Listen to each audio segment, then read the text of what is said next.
You're listening to the Yoga Medicine Podcast. I'm your host, Rachel Land. This podcast brings you information and resources to enhance the therapeutic effects of your practice based on a deeper understanding of anatomy, physiology, and the integration of modern science and research with traditional practices and experiences. Join me and my co-hosts Tiffany Cruikshank and Katya Bach as we dive into all things yoga, research, and wellness. Hi, Sava. Welcome to the Yoga Medicine Podcast. Thank you so much for making time for us today. Hey, Rachel. Thank you. Great to be here to chat with you.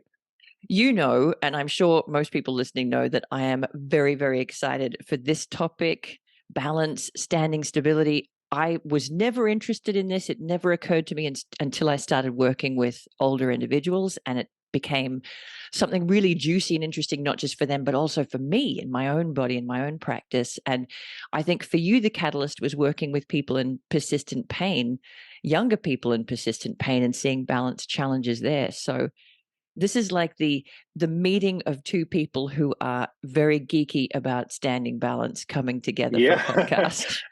Completely. And, yes, that kind of work in chronic pain for me kind of was a bit of a catalyst for looking into it and researching it a lot more. But also, we're talking a lot, not just about older adults, but, with grandparents of mine that have fallen and hurt themselves. One of them led to death, or decrease in quality of life, severe decrease in quality of life. It has become something that is really important and interesting to me. So I've done a lot of research, a lot of writing about it. I'm really excited to kind of dive in and kind of share information. I'm excited too. From your experience as well as what I've kind of explored as well.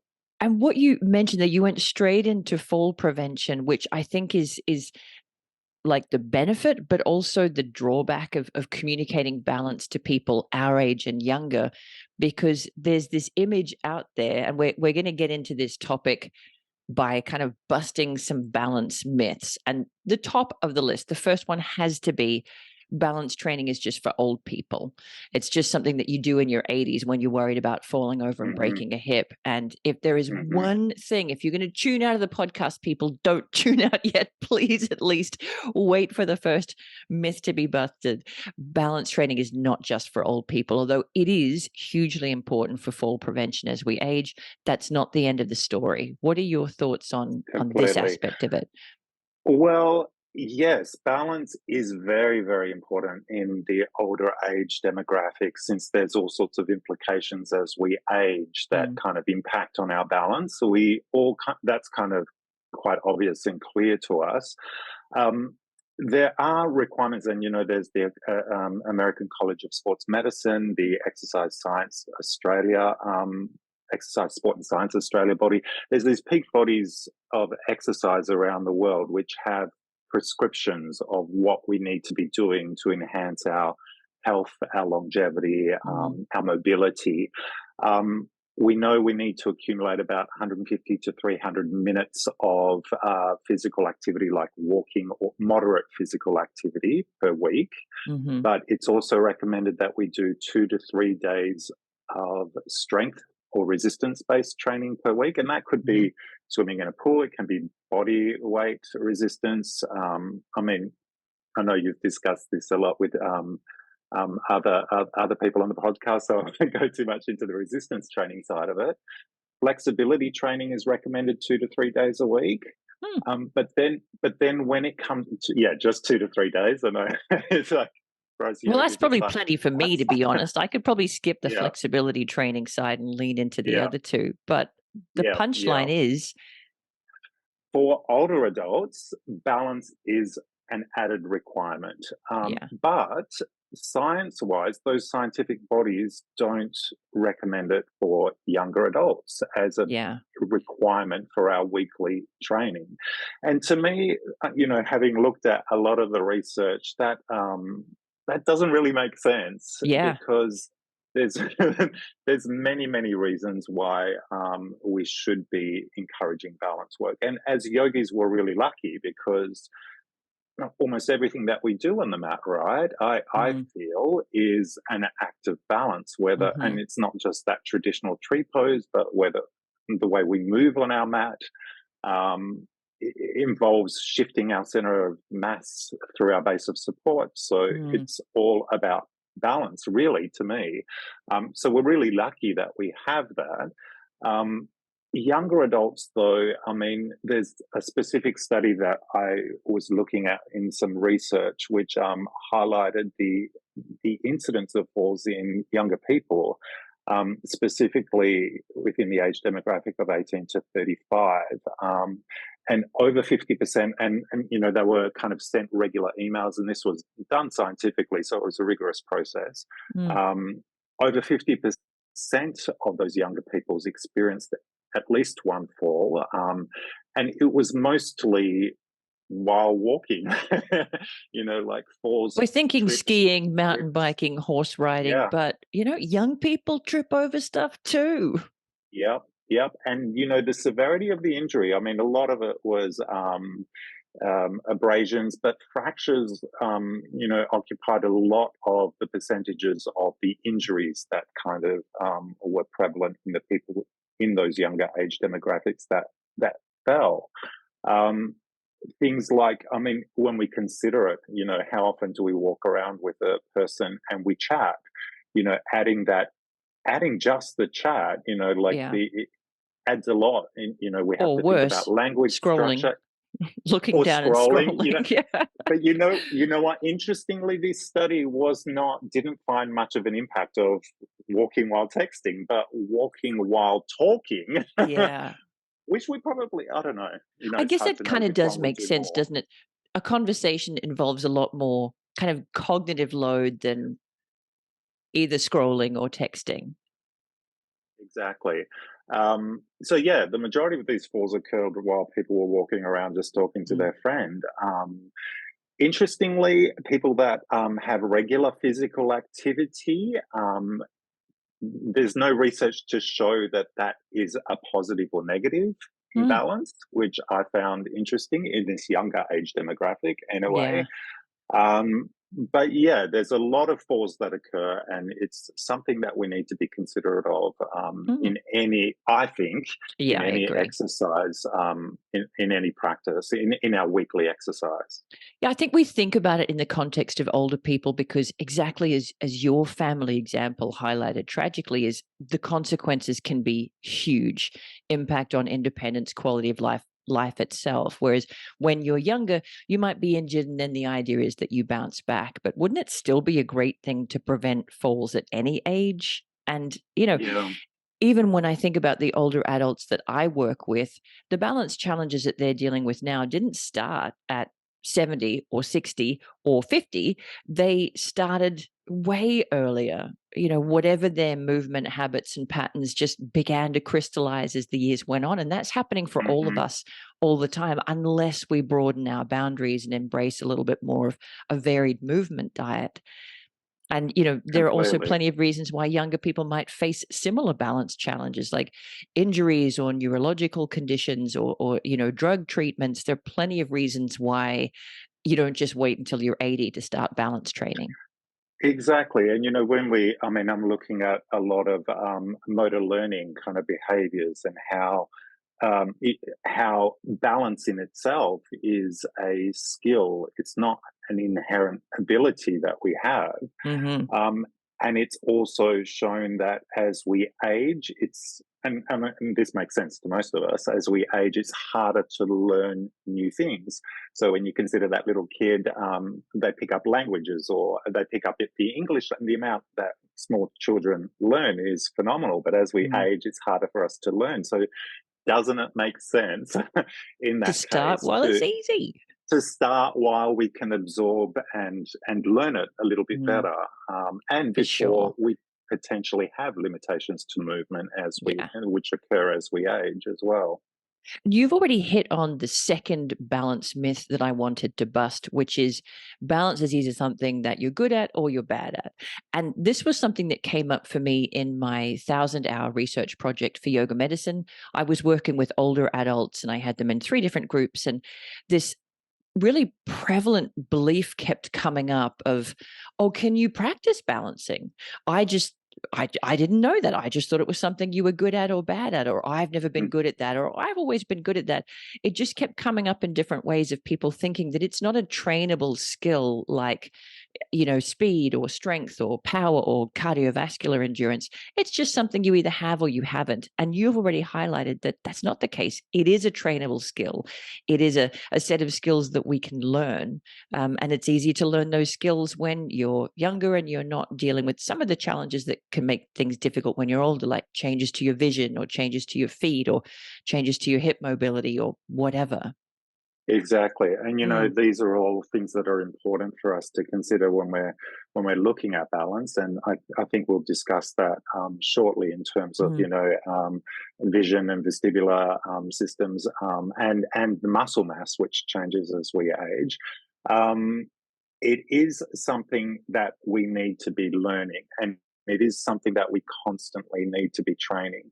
mm. And in a yoga setting, I mean, as we've already discussed, we're lucky that we do a lot of work around balance, but there's certain you know environmental considerations which don't come into play as well in Yeah. a yoga studio setting.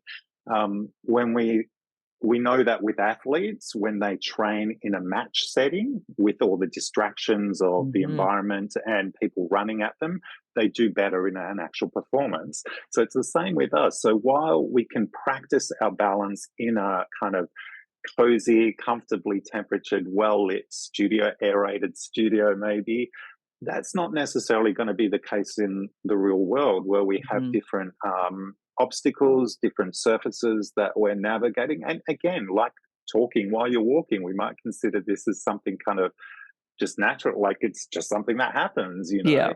It's something that does need training, and it's something that isn't inherent because we know that through science because of the Yeah. prevalence of falls, not just in the older adult category, but also across all ages. Yeah, something that definitely needs training. It's and even in terms of, I know when I come to the yoga mat, sometimes my balance is good. So there's Yes. variability in our practice as well, which is a good thing. There's Yeah. variability. Sometimes it's good, and I find personally that it's when I'm stressed, when I'm anxious, when I'm thinking Scattered. about something scattered, yeah, yeah, Hmm. or tired, or Hmm. hungry, or thirsty. There's all sorts of reasons why our balance may or may not be good. But these considerations also play into that kind of environmental context where, Mm. in reality, we're not going to be always well hydrated, always well rested, Yeah, always well supported in our balance in terms of the environment and the surfaces that we walk on. for sure. So, yes, definitely something that we need to train, and not necessarily something that is an inherent ability in us. Yeah, something that is Yeah. a skill that needs work, constant work as well.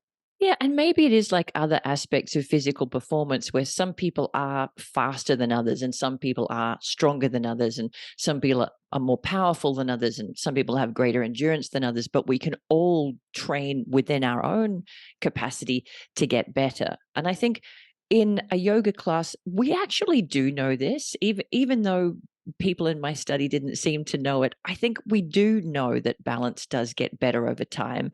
We teach these skills in yoga all the time without thinking about it, like setting your drishti on something steady and still, a few feet ahead of you on the Hmm. floor or the wall in front of you. Pick something that's still, don't pick something that's Hmm. moving. Move slowly, move with Hmm. control, be aware of your feet, Mindfully.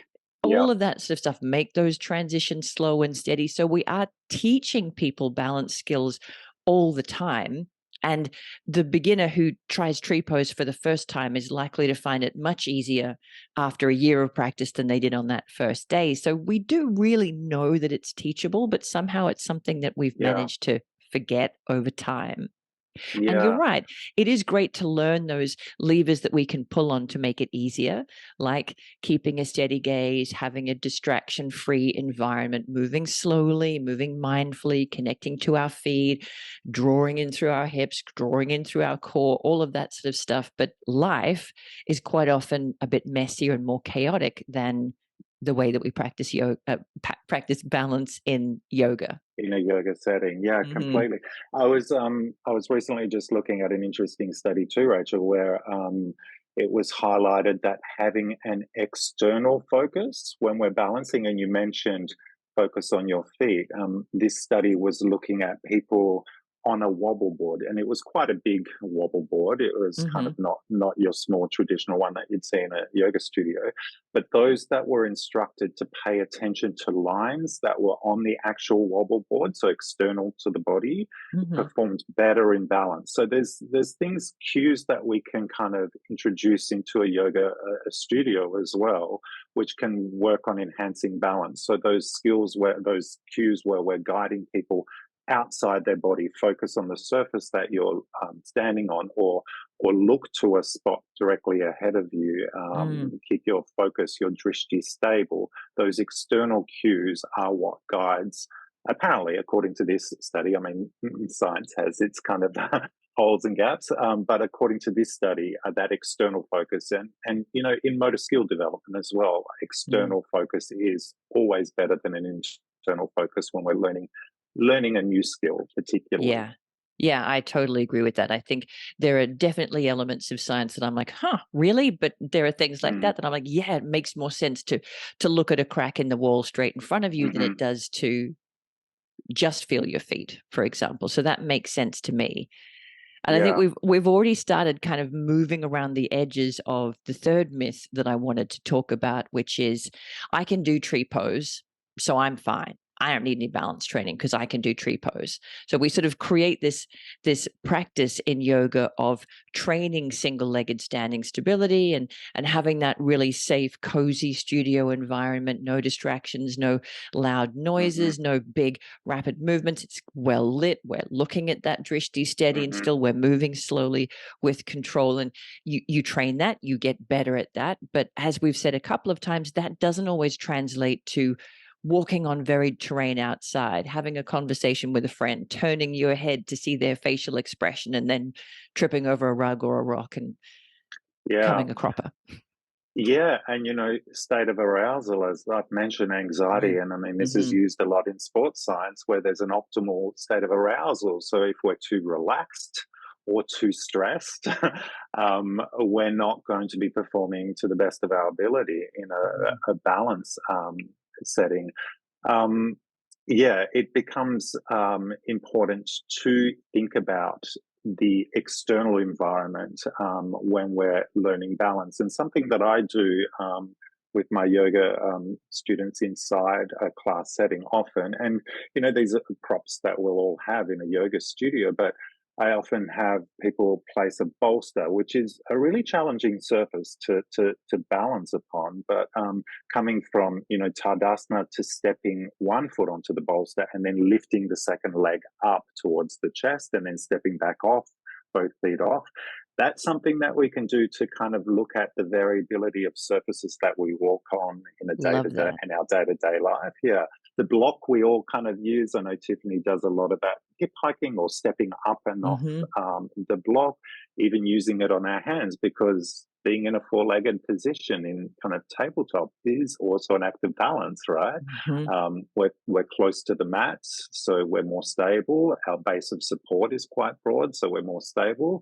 It's still an act of balance. There's a lot of Hmm. neuromuscular kind of coordination that is going on in place, whether we're standing, sitting, or kneeling. So these are all kind of considerations, I guess, for us as yoga teachers, uh, aiming to make it as much, and this is challenge. It can be challenging in a yoga studio, aiming to make balance as replicable to the real world as we can.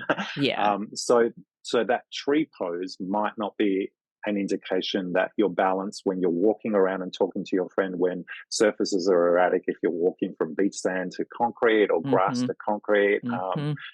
those are real world situations that we might need to consider, and how we can kind of translate that to a yoga studio setting. There's a lot of creative teachers here, so I'm sure there's a lot of ways. For I'd for love to hear sure. But people's I ideas. love the way you've kind of spelled that out of, yeah, tree pose is one thing. Standing on one foot in a really familiar shape is one thing, but there are lots of ways to stretch the parameters of that so that everybody finds a challenge and is able to, you know, push their boundaries enough to improve their capacity to maintain stability. And that could be quadruped, all fours. It could be kneeling and transitions from kneeling, which is a much, your knee is a much less malleable surface than your foot. It's a little harder to balance on your knees than your feet. That could be standing on unsteady surfaces, like you've mentioned, a bolster. I remember writing an article for, I think it was Yoga Journal back in the day, of ways to use a bolster to, expand your practice. Mm. And I wrote it before I tried it, do your standing balance on a bolster. And then I had to take the photos, and I was trying to do dances pose on a bolster going, damn, this is quite a Challenging. bit harder than I imagined. But even standing two legs on a bolster, you feel all Yeah. those perturbations to your balance. Uh-huh. You feel a lot more movement. And that's something that is important to know as well, Rachel. The amount of times, and as yoga teachers, we probably all have seen this and continue to see this, but the frustration that appears in people's face when they fall out of that single Yeah. leg tree pose. But that is part of that is part of learning balance. The little movements that are going on there around our ankle are really, really important to aid the support around the ankle joint, which is our primary line of physical defense in our balance, our primary joint which supports our physical balance. Yes. Um, so those little movements are enhancing that kind of awareness, proprioception, strength around the ankle joint. So we need to Yes. encourage people to be comfortable with instability in training stability. So being You've comfortable in brought out falling. you brought out a whole nother myth that I hadn't even put into words, but I 100% agree with, which is people think that effective balance training is them standing perfectly on one foot, that tree Hmm. pose with nothing going on, and that's Hmm. balance training. But you're so right. You're not learning anything when it's easy. Hmm. If that's a challenge for you, great. That's a great place for you to train. But if it's not a challenge for you, you've got to introduce more variety in your footing, in your stance, in your positioning, add movement, move your eyes, move your head, close your eyes Limb position. until Yep. until you feel those perturbations and until you start to Yep. feel yourself correcting. That's the training zone. So effective training is not Absolutely. static perfection. It's the finding center of gravity again as you shift and almost Absolutely. fall or fall. That's failing is succeeding. Yeah, and is tree pose challenging for you? If not, how do we challenge it? If Hmm. it's challenging for you, how do we modify it?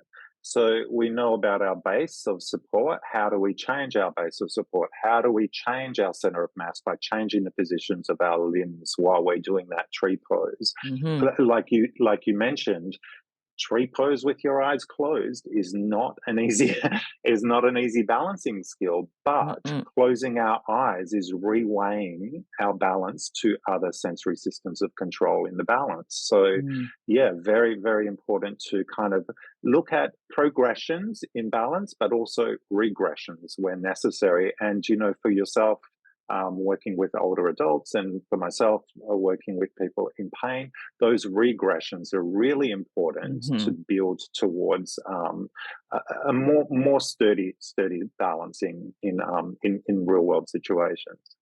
But I think there is a real re-education that needs to take place because I know you've seen this, and I know I've seen this when I go to teach a traditional standing balance pose.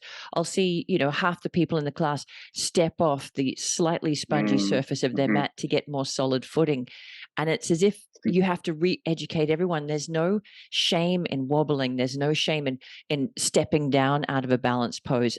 I'm aiming for everyone to find a sufficient level of challenge that's a real possibility, that they might have to put a foot down, or that they might really have to work to regain their center of gravity. And that could mean staying on your yoga mat, or that could mean closing your eyes or moving your head or finding that level of challenge that pushes you enough that failure is not just a potential, but is something that happens some of the time. And that there's some shame in that, isn't there? Yeah, yeah, you see it in the studio, right? Yeah. But also day to day, as we've already mentioned, it's going to be different. Sometimes I Hmm. balance really well, sometimes I Yeah. don't balance well at all. Yeah. It's all part of our. I mean, as yogis, we know it's all part of our experience on the mat. Sometimes Hmm. our body feels great as it moves. Sometimes yoga is the last thing I want to be doing in terms of how my body feels. But Yeah. we persevere, we persist, we change, we modify, we Hmm. adjust, we challenge, or we regress, Yeah. depending on how we're feeling on that specific day. That's it. I mean, we're looking for that balance of stira and sukha, and it's not a set point, is it? It's going to vary day to day for each of us. So it's being mindful enough to look for the right level of challenge. Exactly. And Mm, like you mentioned, right, I mentioned the challenge, the bolster, standing on a bolster is a very challenging thing, as you mhm, experienced with your article as well. But you mentioned the mat. I mean, the yoga mat adds an unstable surface into our mhm, balance. So this is why people instinctively, without any instruction, instinctively step off their mat to take their balance on a hardwood floor or concrete floor, whatever that mhm. surface might be. But the instability, that kind of 2 millimeters or whatever it is of your yoga mat is very beneficial in training your balance. And it's never that I'd kind of instruct to people, make sure you stay on your mat. But it's about, autonomy is important as well Yeah, when we're looking at skill, like for sure. giving people that option, giving people in your class the option to stay on the mat and the benefits of it, and giving people the option to regress and come off the Mhm, mat, or enhance their base of support in tree pose. They might choose to stay in Tadasana and challenge balance by closing their eyes or mhm. moving their head position or moving limbs while the eyes are closed. Yeah, there's many ways that we can work on encouraging balance with the simple kind of add-ons, or of from our traditional practices, mat, movements, eyes, Mhm. yeah, head. Yeah, there's a lot. Obstacles, we mentioned standing on unsteady surfaces, but stepping over things, trying to really tap into that proprioceptive sense of where's my foot in relation to the block that I'm stepping over or the bolster Hmm. that I'm stepping over. That's another Hmm. kind of sneaky way that we can train those systems. So Yeah. I guess the next myth leads into a couple of things that you've touched on already. The next one is good balance is all about the core. And you talked about the Mm. ankle as actually being the first line of defense. So let's talk about those kind of balance strategies that all of our bodies have that we don't necessarily think about consciously, starting with the ankle and kind of moving up. Yeah, so that, I mean, we all feel it. Well, and it changes as we progress through age as well. Younger adults generally would be using. There's three strategies that we use. Mhm, There's an ankle strategy, a hip strategy, and then stepping strategy. So older adults tend to use more of the hip and stepping strategy to adjust for perturbations or that little nudge that you might get on the street while you're walking around. They'd more mhm, rely on the hips or stepping to support their center of mass within a broader base of support. Younger people, and this is not always the case for older or younger adults, depending on what's going on physically, emotionally, mentally. But for younger adults, we generally rely as our primary line of defense in balance on the ankle strategy, which is why a lot of those single leg balancing poses in our yoga are really beneficial. They kind of work those little movements around the ankle joint to enhance the support, particularly in the lateral side of the ankle, which is our less stable side. That's where, when we're going to sprain, if we sprain or if we kind of slip or fall, it's going to generally be the outside edge of the ankle, which is the mhm, less stable side. But so yeah, we have a lot of strategies in yoga, and not necessarily balance work. But when I've mentioned the two lower strategies, the hip and the ankle strategy, I mean, when it comes to hip work, I mean, there's a lot of strength work that we do around the hip in our yoga practice, around the glutes, around the entire hip, really. I mean, think of mhm. warrior and the psoas work, warrior positions and the psoas work. There's a lot of work that we do around the hip and a lot of work that we do around the ankle for people that are experiencing chronic pain. And I'd assume that you experience the same too, Rachel. Like and you mentioned stepping over the block. That's something that we can do in a yoga studio. But that stepping strategy becomes really important, and encouraging people to kind of take stepping actions. And we use chairs for stability, but we encourage people to lean forward and step back, and steps laterally as well, side to Mm-hmm. side.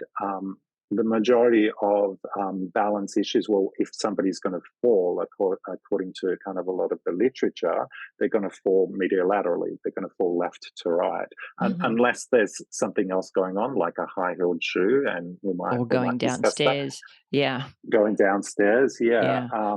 But yeah, those strategies around ankle, hip, and step strategy might be a little harder to kind of explore in yoga. But I mean, when we think about it, from down dog, stepping forward, stepping backwards into crescent lunge, from, Utkatasana perhaps, we do a lot of those stepping strategies too, but we might I there's a have lot of some focus fun around the ones hip. that are kind of like that play with that feeling of, oh, I can't put a foot down in tree pose because that equals failure.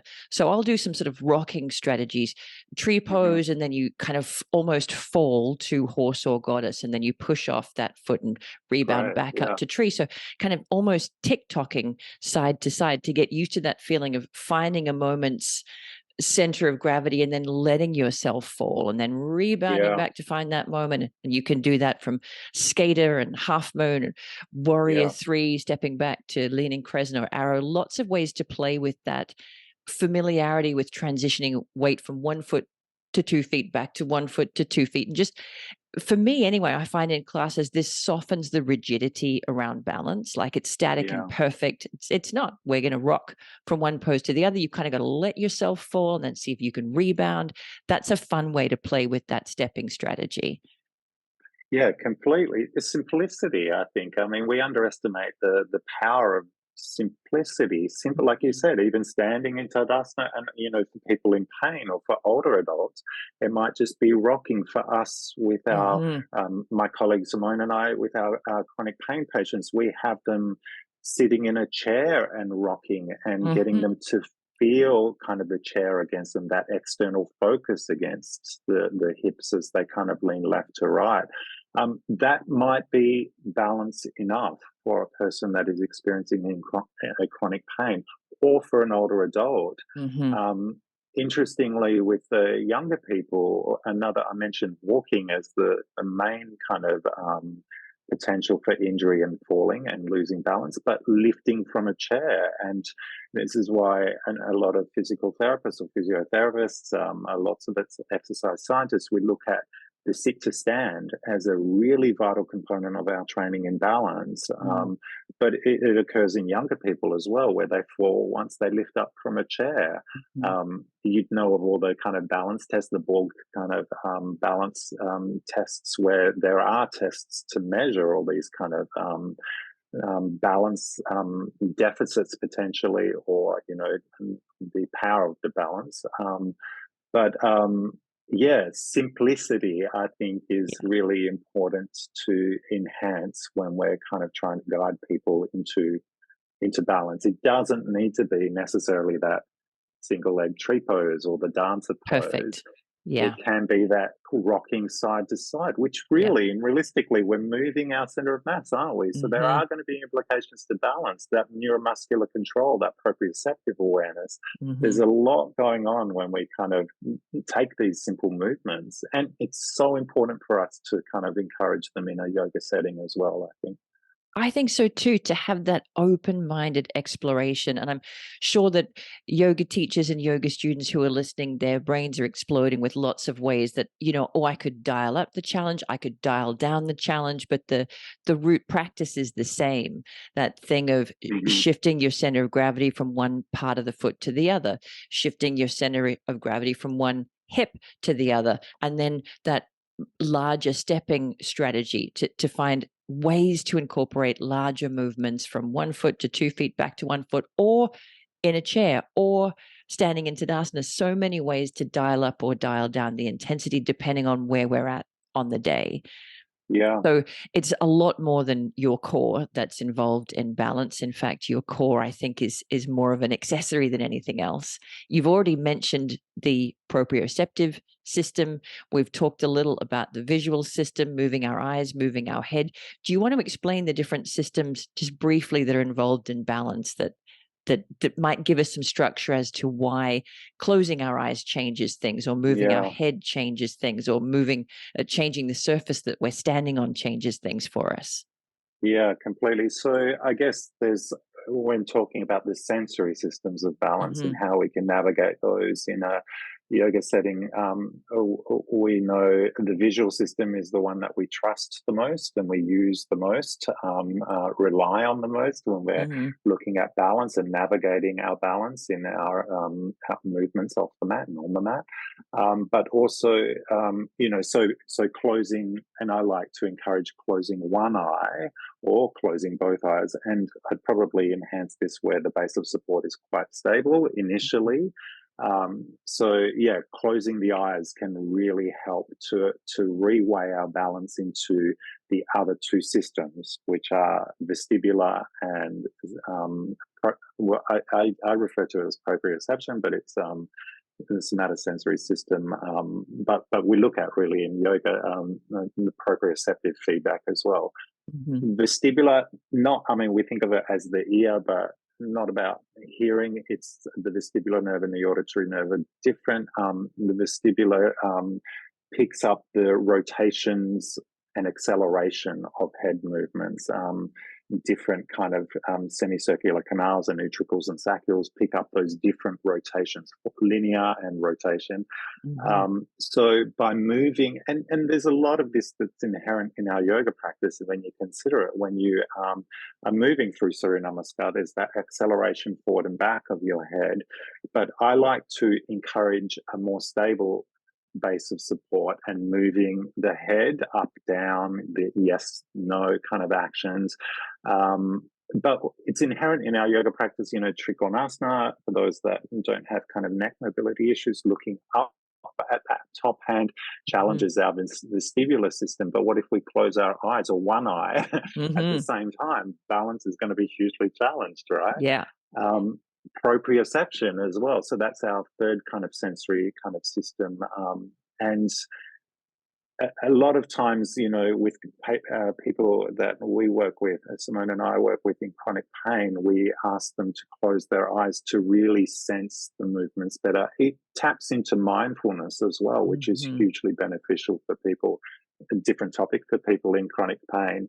But closing the eyes to sense the movements or being aware of how your body is moving in space is another important component of our balance. Mm-hmm.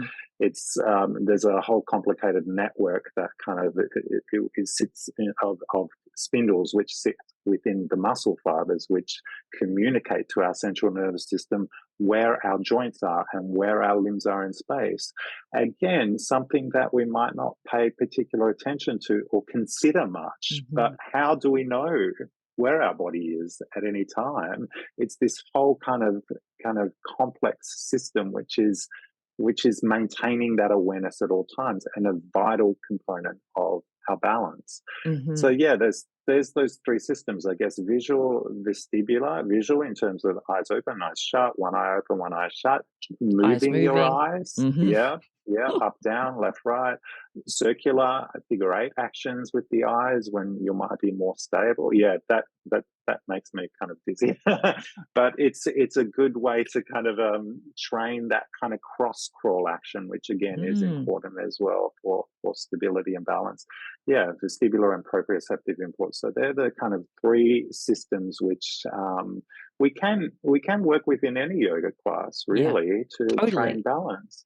Close your eyes while you're seated and rock side to side, having this awareness of where you are. And even I like to get people I like to every yoga class actually that I teach, when you're lifting up from lying in shavasana with your eyes closed, and just to feel, a lot of times we want to open our eyes even just to lift up to sit, because Mm, we don't trust our awareness.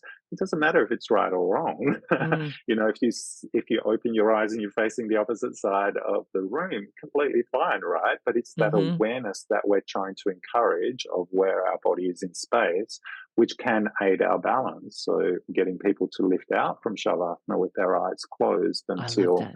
we seal practice is training balance, because it's Yeah. training that proprioceptive feedback I love and that awareness of framework it. that you've laid out. Like, we can think of those three systems, visual, vestibular, and proprioceptive or somatosensory, as being, three buckets of things that we can play with. And in a perfect world, they're all working to 100% capacity, and we don't even have to think about balance. But we don't live in a perfect world. And even if we do right now in this moment, chances are it's not going to stay perfect.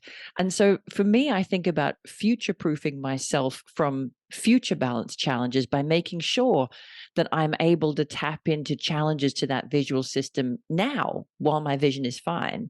That I'm Hmm. practicing moving my eyes, closing one eye, half closing the eyes, looking through the eyelashes, all of that sort of stuff, so that I am future proofed for changes to my vision or just for being in a dark space. I'm Hmm. working with my vestibular system. I'm trying to move my head and change my orientation to gravity to disrupt that system, to create challenges there so that I'm future proof for times when I might be dizzy or there might be changes to that system. And the same thing with proprioception. I'm trying to make my connections to it as strong and as sturdy as possible to future proof me against future changes to them or challenges to them. The more of those strategies that you play with, the more resilient you are. And I think already Completely. teachers and students can imagine 100 different ways to play with those. And you said very sensibly, if you're going to play with them for the first time, don't have people standing on one set of tiptoes with their eyes closed Exactly. and their head moving on a block. Introduce one Yeah. thing at a time so that it's safe, but Yeah. then have And fun with it. but there's also the dual tasking paradigm as well, Rachel, and where we get people to kind of look at two tasks. So maybe and this is, again, this is something that you'd grade into practice, because you Hmm. don't want the primary skill that you're trying to encourage for a beginner, particularly. And if that's balance, you need to have their attention completely on balance. But when balance is starting to become a little bit more sturdy, and again, there's variability in practice day to day. So when does that occur? We don't know. Yeah, exactly. um, but that cognitive load that we might try to add, giving them a second task. And, in the lab at uni just recently, we had this task where we were putting, little, uh, just putting on a little putting green without any other distraction, and Hmm. seeing over, repetitive trials how accurate we could come to kind of the center target. And then we added a cognitive element where you had to recite three random letters without any patterning to the, couldn't be ABC, for example, and how that really impacts Hmm. the skill. So it's something that we can potentially think about, when we're looking at balance, but probably not in a beginner stage. Yeah. Um, that cognitive load might be the music in the room, and Hmm. can you sing along in your mind to this Hmm. to this song while you're doing, if for people that use music in their classes, it could be something else. Think about something that, A we breath we count, often do that. reciting a Yeah, mantra. There's plenty of completely. creative ways you could introduce that in a yoga class. Hmm. And, when it's appropriate to introduce some Hmm. level of cognitive distraction to mimic the conversation with the friend while you're changing from sand to concrete, or you know, Hmm. looking back over your shoulder to shout instructions while you're walking downstairs. All of the places in life that we tend to trip and fall. Functional. Yeah, Yeah. trying to find some functional way to introduce that in a yoga class. at a way Mhm. that's appropriate for the people that are in front of you on the day. And, we're great at down regulating. That would definitely be something I would do afterwards. If you've got a middle portion of class that is introducing some of these real challenges to balance and stability, or visual or vestibular or cognitive systems, that, yeah, you want to down regulate people again afterwards. But hopefully Mhm. you're setting them up to have greater success when they face challenges in the real world that are Mhm. like that, where you aren't always perfectly focused and on concrete or wood footing, and you've got your steady Mhm. drishti and there are no obstacles around you and the lighting's great, and real life is a And bit more you're chaotic. in barefoot. We haven't even talked about the different footwear that Well, let's people talk about choose. footwear. I know you were involved in a study with heel height that you found really interesting. Let's talk Mm. about footwear. Yeah, so I mean, we looked at a study and we kind of related it back to the science. I mean, obviously, what I was doing at university wasn't a scientific study, it was students just pulling together the science and information. But we looked at stability in dynamic tasks, so stepping from a step onto force plates, standing statically on force plates. So we looked at three different kind of interventions. We looked at barefoot, we looked at a 4 centimeter heel, and we looked at an 8 centimeter heel. So And 4 centimeters sounds high, but that could just be it like an sounds athletic high, shoe, couldn't it? Like a sneaker. but Some of them it's have pretty massive heels on completely, them. completely. And men and women both are kind of wearing shoes of different heel heights every day. Hmm. Consider, I mean, it's far removed from what I do, but office work and socially as well, different heel Hmm. heights that people wear. Interestingly, because we looked at two different, and I was the non-user of heels, so I'm generally in barefoot or a Hmm. sneaker. So I guess not really a lifted heel, which is altering my center of mass. Because when we do lift up onto a heel, our center of mass shifts forward. So Yeah. that means we're kind of tilting, kind of forward. It's almost this controlled balance. Interestingly, the other person was a female in the study, and she was used to a higher heel. So and I think I mentioned it earlier, when we are balancing, if we're going to fall left to right. Hmm. So for her, in her 8 centimeter heel, which she was used to, her balance strategy was in the mediolateral plane. So she was kind of using her existing balance strategy to adjust to a heel that she was familiar with. Whereas for me, in that higher heel, I was controlling my forward lean. So it's basically my disturbance to balance was in the anterior posterior front back plane. So I was kind of doing this controlled balance constantly. When we shifted to the smaller size, my balance kind of was a little bit all over the place in the lower heel, but her balance shifted to the anterior posterior plane. So rather than Ah, what she was used to in the higher heel, she shifted to that controlled balance again because she's not used to the heel. So right. it's not necessarily the higher heel which is going to impact our balance. It It's can what be you're heels. used to.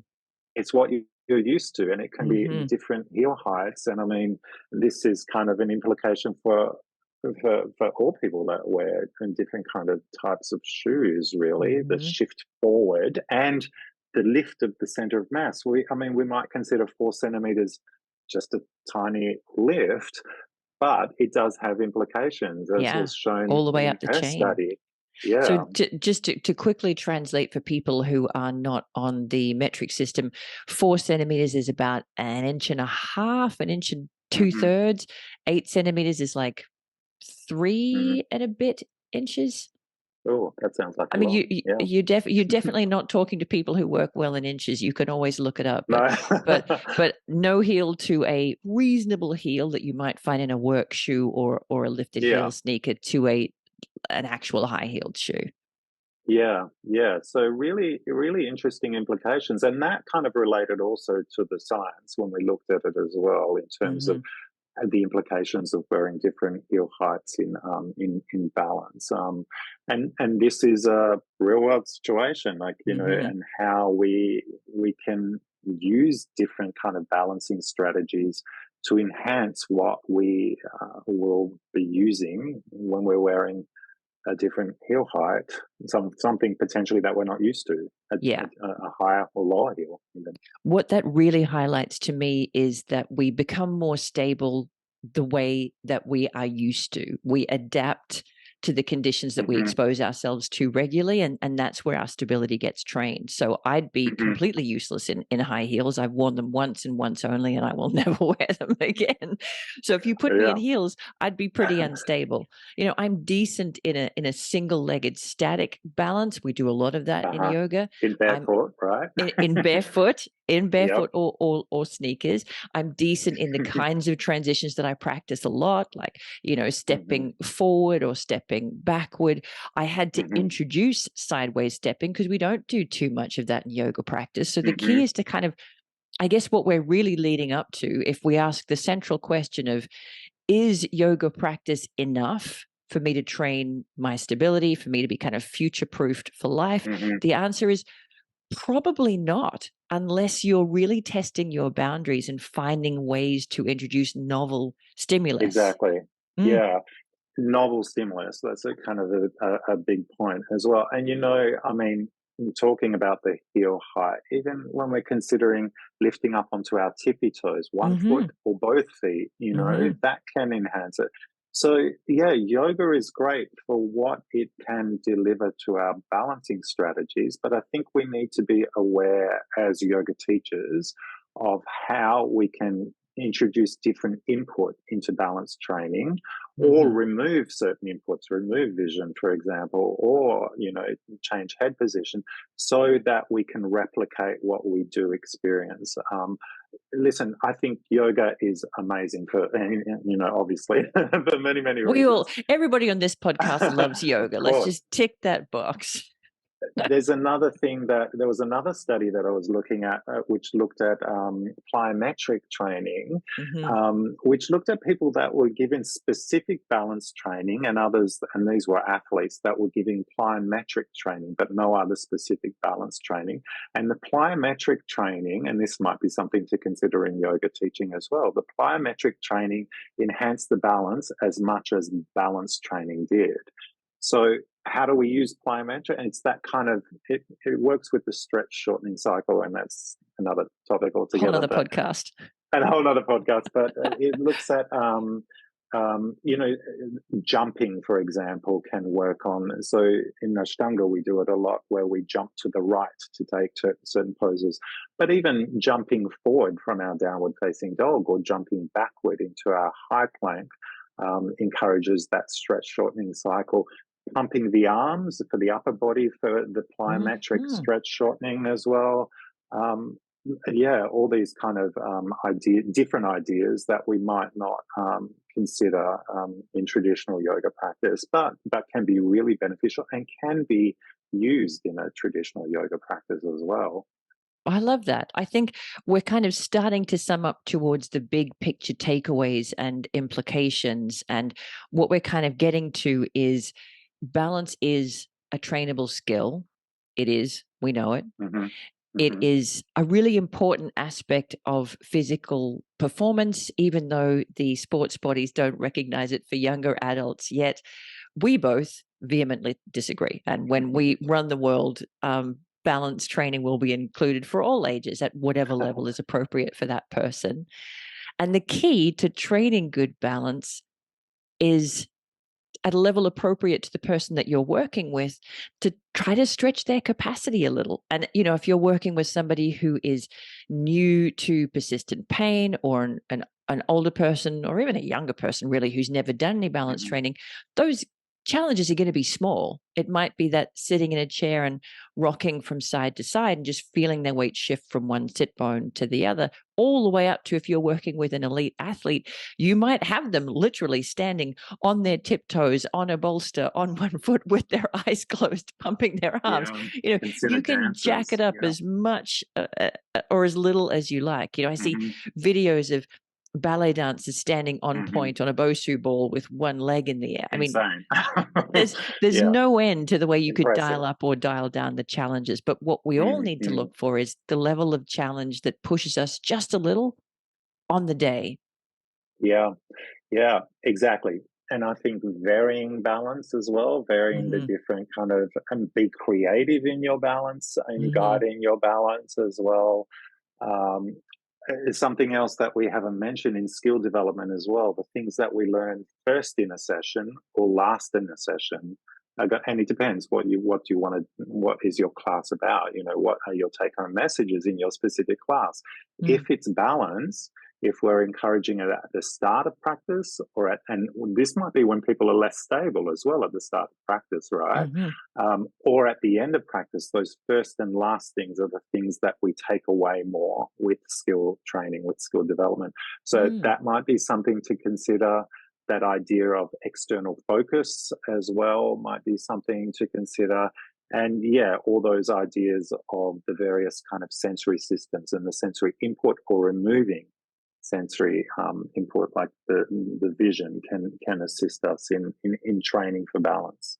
And I also think it's really worth exploring those 3 strategies that you talked about, the ankle, the hip, and the step Mm, strategy of finding ways with whatever person you're working with to get them shifting their center of gravity from one edge of the foot to the other, the front of the foot to the back of the foot, to really get that sense of kind of awakeness and aliveness in the ankle. You know, that's one way that you can improve everyone's stability, whether they're standing on 2 feet on solid ground or sitting in a chair, to get them a little more aware of that ankle strategy. Same with the hips, forward shifts, backward shifts, lateral mhm, shifts, that sense of being able to slightly perturb their center of gravity and then find their way back to center again, and then stepping forward, backward, sideways, stepping over obstacles, again finding the appropriate level of challenge for the person you're working with to encourage them to explore all of those strategies.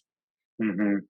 And bearing in mind, as well as we mentioned towards the start, that we learn better when we're younger, right? We pick up skills easier when we're younger. So start now. I guess that's or Yeah, maintain it or now. best time to start is yesterday, really. Yeah, yeah, yeah, But yeah. yeah, I think when you go looking, as I've been going looking for the past couple of years, I've been working with older adults on their standing stability. I've had no trouble finding things that I find challenging in my 40s. And I think that's the takeaway message is don't just assume that your balance is good because, Yeah. you know, you can stand on one foot in yoga when it's required. Look for challenges, look for your blind spots. I didn't realize that I was never moving my head. I wasn't changing my drishti in triangle pose. I was just finding Uh-huh. somewhere steady and hanging out there.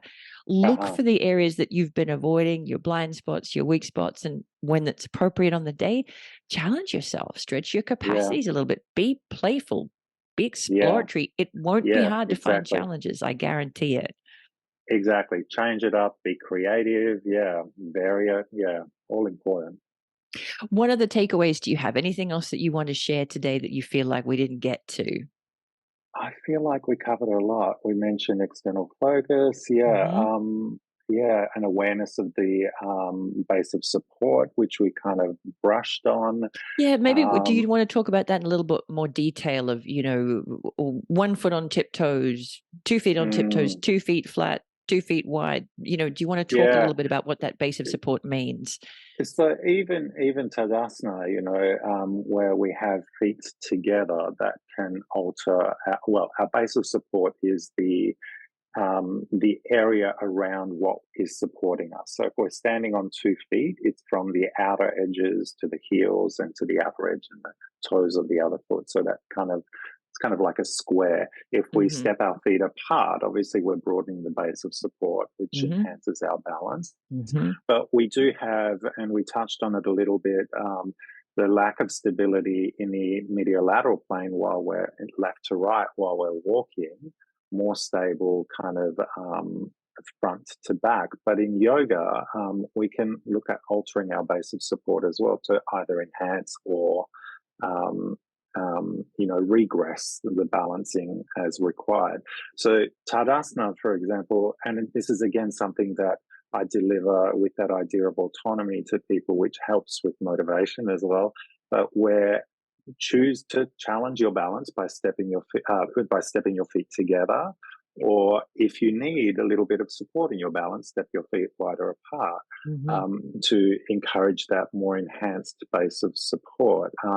We can use props as well. Props form our base of support. A lot of times people hold on to the wall, which Mm-hmm. enhances their sturdiness in balance. But we can use, I mean, a lot of times in our settings in chronic pain, we use dowel sticks Yeah. to enhance a base of support. But if you're taking kind of a forward fold, for example, a chair or blocks can, something that we have in a yoga studio, blocks can be used to enhance your base of support as well. Removing them if and when appropriate, adding them if and when appropriate to enhance or challenge the base of support.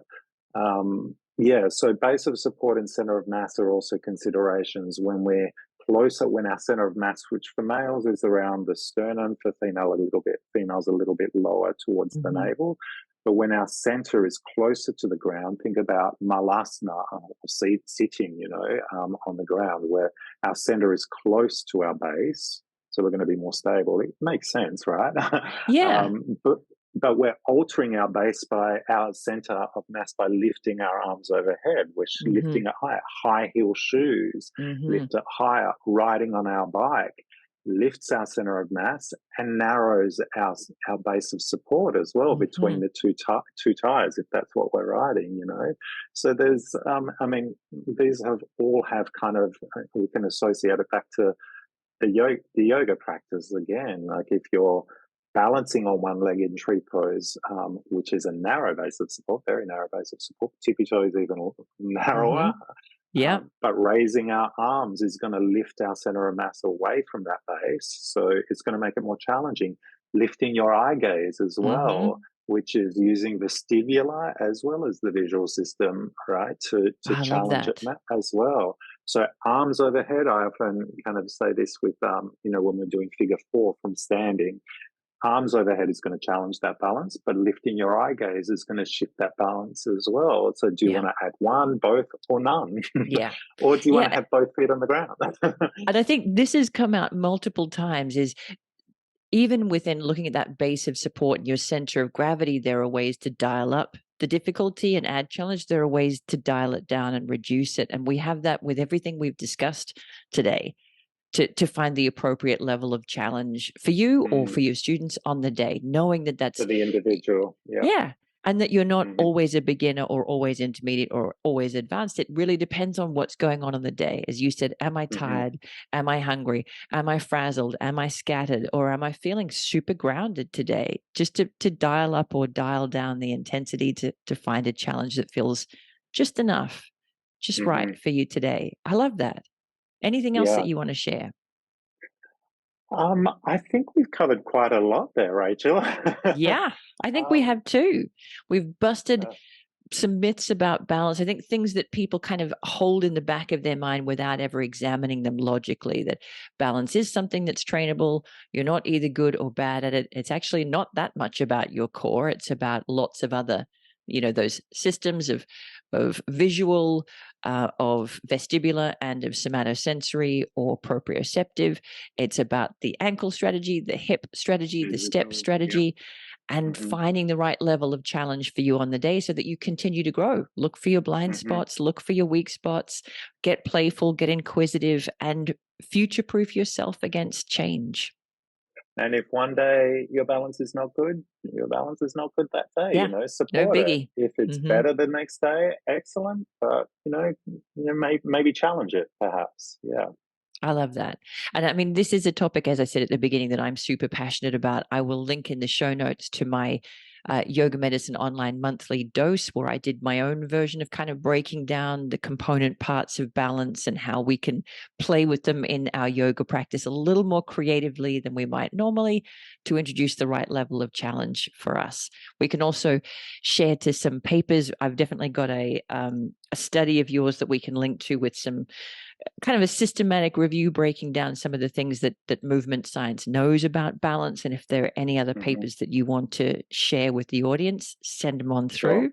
Yeah, I'll And send then them through, Rachel. That's quite a how would few. people find you if they've been inspired by this conversation? They want to know more about you. Where Um, would you send them? I'm not the most active on social media. It's like, leave me alone. I'm nearly finished my degree and I need time to study. Thank you very much. But Sava Papos, my name is one word, is my Instagram handle.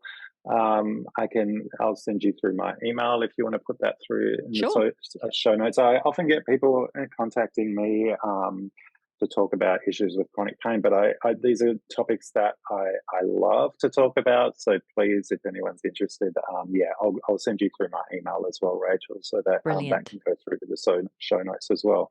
Love to hear from people. Thank you. Thank you so much. This has been fascinating for me. And hopefully we have gotten some people who didn't think they needed to work on their balance excited about finding some fun ways, even if it's plyometrics or introducing cognitive distractions, finding some ways to get excited about challenging their balance and not just think, I'm good. Thanks very much, Sava. Thanks, Rachel. Great to talk to you. You too.